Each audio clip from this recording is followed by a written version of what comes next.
ना है संजीव कुमार मिश्र, सरपंच डुंगरिया ग्राम panchayat Bhawanipatna block.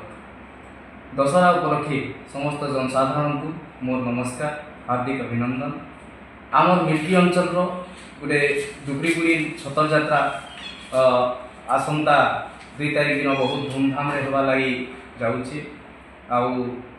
डुगरीगुड़ी milky area आमर 11टा पंचायत के लेकर आम डुगरीगुड़ी गोटे बहुत छतर यात्रा बाहरी से दिन दशमी दिन माँ को छतर जाकर दुर्गा पूजा दुर्गा मंडप पाखे रहसन। तापर गाँव प्रत्येक घर के भ्रमण कर मंदिर को फेर रिटर्न करसन।